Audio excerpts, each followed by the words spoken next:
What's up, guys? It's John here with National Sports Entertainment. And, of course, I wanted to go into tonight's Denver Los Angeles game. The reason I'm most excited to go into that game is we are 4-0 when it comes to picking Russell Wilson games. We have faded him twice correctly, and we have picked him twice correctly. So, last night, I went into the reasons I did believe it made sense for Russell to win. They are 1-4 on the spread, whereas the Chargers are 4-1. It would even them up with the Chargers. I think a lot of people are fading Denver right now.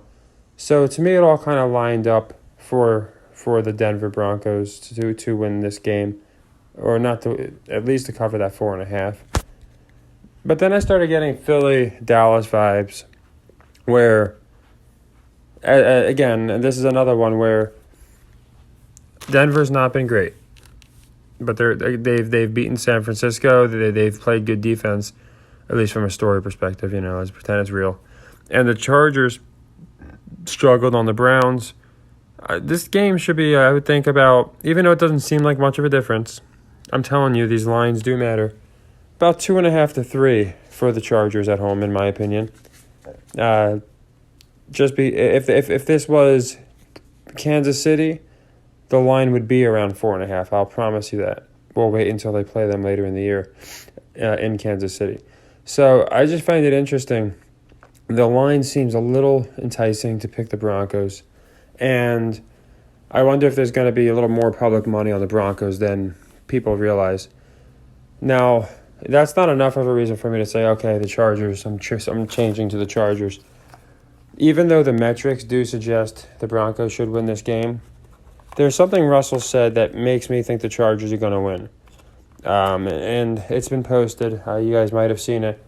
It's basically Russell Wilson after last week when he lost, coming out saying, don't worry, we're going to turn it around. We're going to write this, of course he says the word right, it's got double meaning. We're going to write this passage or whatever he said. We're going to write this wrong. And I know it's going to be great because we believe in each other. And then he can't help but smile a few times. You can tell he is 100%. This is not to throw people off. This is 100% setting up the narrative of a Denver comeback. So one of two things was going to happen. They were either going to fall apart and do it next year, or like I said, they were going to have a late season surge. So how does that have any bearing on this game tonight? I think with a Denver surge and they're coming back, doesn't make much sense if you're 3-3. That's not much of a comeback. What's a comeback is if you're dead last in the division. I guess you have the Raiders, but aren't they? Let me see the record. They had a bye. So if you're 2-4, what are the Raiders? 1-4, essentially dead last in the division. And then let's look at the schedule afterwards. I mean, this should be 3 very possible wins. Let's say they win 2 of these games. They can definitely win that one, and they'll probably will to split the series. They can win that one. You see how they set up the schedule, so they got 4 or 5 easy ones in a row. Then you're going to have a nice couple battles when they're getting back into their groove. So that's what I expect. And the win with the Chargers, in my opinion, doesn't make sense. Because to turn it around against the Chargers and then just keep winning, I don't think they ever were really behind. If they had lost against the Niners or the Texans and now they're 1-4, then this story makes sense. What Russell's, what he's basically revealed. The way he revealed it, like I said, I can tell it's a narrative. So I think their turnaround, it could start in London. That would be interesting. But I don't think it starts tonight. I like Chicago. Los Angeles.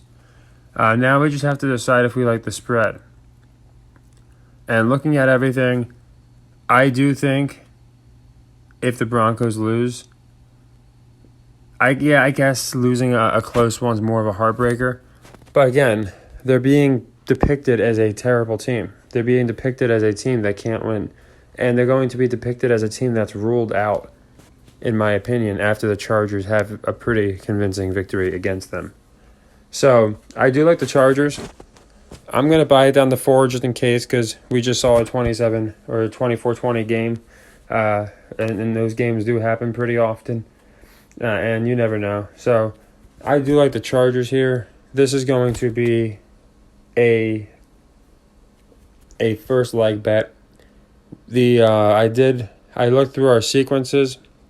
There is one currently that is outstanding that we're going to be going to a leg 2 on, but I'm specifically saving that for the Falcons. I'm just going to fade them next week because it's the strongest metric we have. But yeah, I don't think that Russell Wilson is going to win this game. I think the narrative makes much more sense if, again, they drop to 2-4. The Chargers go up to 4-2. Now they're closer to the Chiefs, and people have the Broncos basically considered out of this division. And then in a few weeks, I think they're gonna, probably next week to be honest, but definitely by London, I believe Wilson starts getting it together. Now I had a theory, and this was actually brought up to me. I think it was by Robin. It could be, if I'm wrong, I'm sorry, Robin. And if not, it was Stacy. There are similar theories regarding Rodgers and Brady and such. I think it was Robin. But anyway, essentially saying the old guards are putting over the new guys, which is essentially what my theory was, except I expected it to happen in the playoffs or just in important primetime games. Whereas now it seems like every week Brady just lost to a younger guy. We just had it with what's his name, Russell a few weeks ago. He's lost to Jimmy. He did beat Jimmy, didn't he? That was a bad example. But we're just seeing Rodgers 3 weeks in a row lose to backup younger guys, injured younger guys, and it's just weird. If we look at the record of old quarterbacks versus young quarterbacks, it's a big discrepancy. Now, the reason I don't put Russell in that category is he's not old. He still has. As long as he can still look really impressive, which he can, he's just faking this right now so people think he's losing a step. Brady, it has to be forced. It's so obvious. Daniel Jones, as young as the guy is, he's not going to make it long because it's so obvious when this goofy guy starts running and nobody can catch him. And Matt Ryan, all these older quarterbacks, Rodgers, they're bad actors and they make it look obvious when they throw games. You see Rodgers slamming his helmet then smirking. You'll never see that out of Brady. And Russell's usually pretty good about it. My point is, these old quarterbacks that are putting over the young guys, I think that's what's definitely happening. And not only are they putting them over, but they're being embarrassed. They are being publicly humiliated. Between the haircut and his gameplay, I don't know what Rodgers did. He must have just basically got all 32 owners together and decided to roast them because he did or 31, I guess. I guess Schneider is probably the only guy that doesn't give a fuck. But it's just weird that this man, he went from being depicted as this, cool cowboy kind of dude, with his grizzled look, and now he looks like a complete Gen Z weirdo. And not to insult Gen Z, I'm technically part of the millennial / Gen Z generation, but they have him looking like a complete freak. I don't understand what this whole deal is. He's playing like garbage, and he's just looking like a complete fool out there. So I don't think that's the trend for Russell Wilson, but I would keep my eye on it because it's been happening with basically every old quarterback. I mean, look at Brady. They actually are forcing a midlife crisis meltdown. And I said this several weeks ago. This is why when he played the Chiefs, I had the Chiefs beating them, covering, and I explained that it really seemed like they're going towards this. Brady's having a midlife crisis because he had a divorce, and then they were saying how he couldn't get along with his team, and then they were saying he was fighting backstage, then he's breaking tablets, then he's kicking guys, then he loses in Pittsburgh and he's yelling at his team again. So we can see the Brady meltdown. It's to make people think maybe this isn't their year. And then they probably get Odell Beckham or something. And you can see the Russell Wilson where now he's injured. They can't win games. Guy literally can't move the ball. No touchdowns last week. And I don't want to make this too long, but I wanted to really there's only one game today. I thought it'd be fun just to go into it 100%, really dedicate into this game. I've been told by a lot of people they prefer when I kind of narrow down my picks instead of just... what happens is I know a lot of you guys want different picks, so I try and get as many out as I can. But at the same time, I never want to give bad picks. So when there's one game that I've had a night to sleep on, I love it. It's a lot easier for me. Maybe that's why we do better in these primetime games. But yeah, in short, I like the Chargers to cover. I bought the 0.5 point.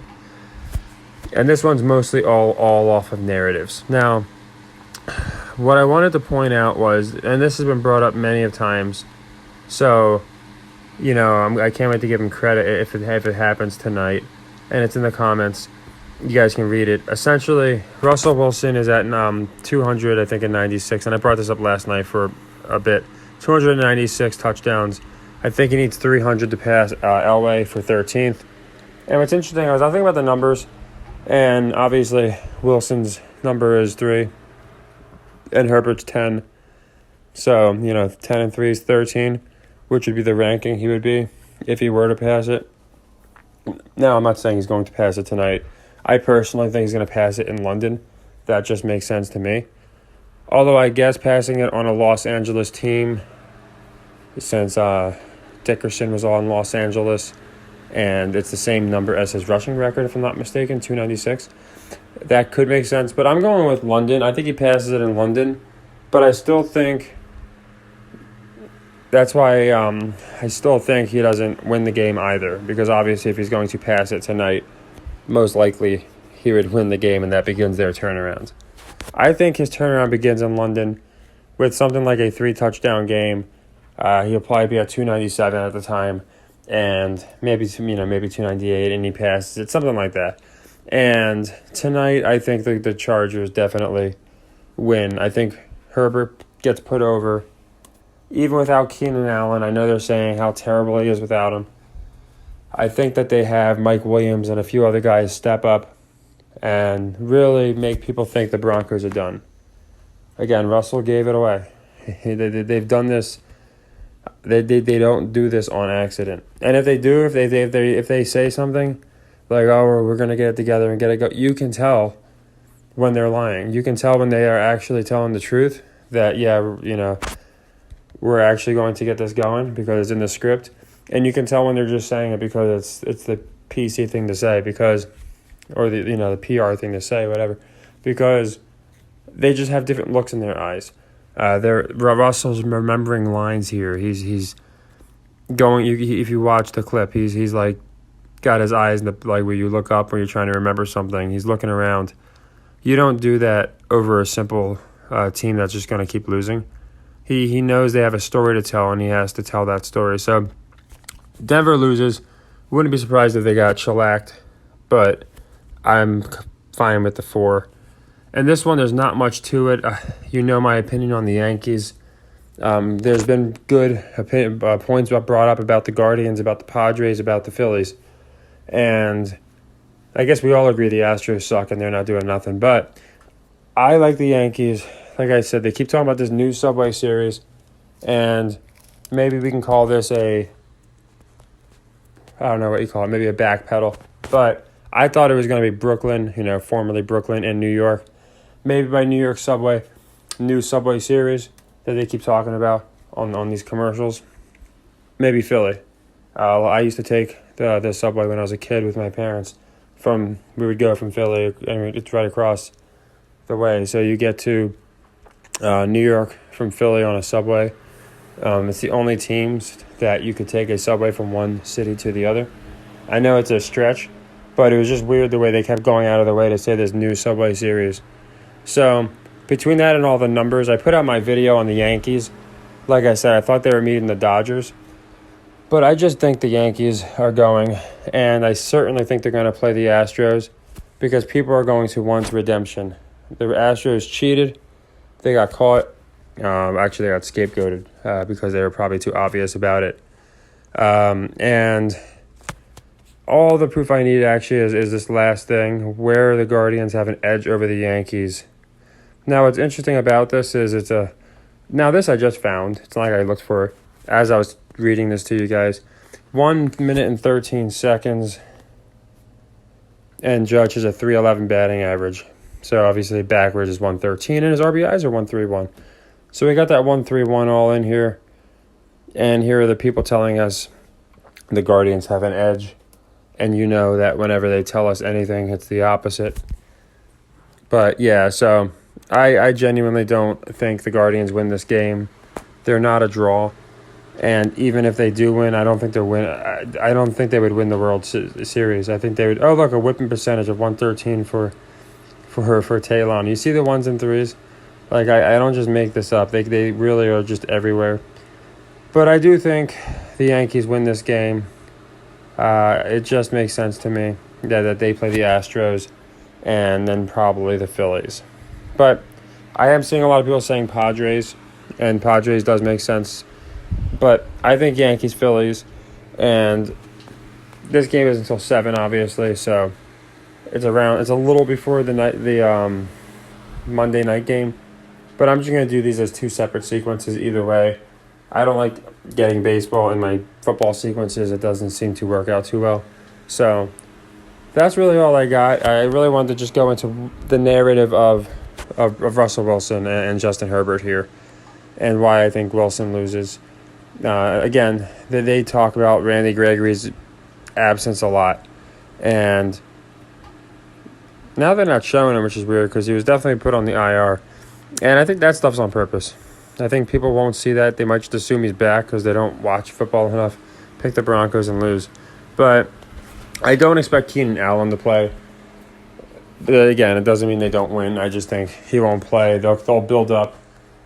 Oh, and he'll be back next week with Keenan Allen. They're going to be 4-2 with a healthy Keenan Allen to push that they might have a chance over the Chiefs, when really it's going to be the Broncos story this season. So I hope you guys enjoy this. I don't like to make these too long, but I don't like not giving you exactly why I believe a team is going to win either. It's just tough like yesterday when I'm trying to do recaps and also explain new games, and I have like 3 minutes to get it out, and my phone data was so high that my videos, anything I did over 5 minutes just wasn't saving. So I figured now I could take the opportunity to go deeper into these games. I just deleted a bunch of things, so I figured I'd get deeper into this game. That way tonight we'll be able to recap it. But you guys are basically going to know why, in my opinion, the Broncos are going to lose. It's because they're pushing Russell Wilson is done, and they can't do that at 3-3. They can certainly do that at 2-4. And I think the Yankees advance. So take care, everybody. Happy earnings. And if you haven't joined the Discord, like I said, it was actually requested. I only made it because a couple people requested it. And we got I think about 40 people in there now, and it's nice. Every day I go in there is just positivity. People posting images they saw, videos they saw, just different things that are going to help us make good choices. So yeah, you could. I'll post a link in the description if you want to check it out. I'm in there, and I'm always seeing some pretty interesting things, just different theories. So take care, everybody. Happy earnings, and expect Russell to get pummeled again tonight. That's what I am expecting.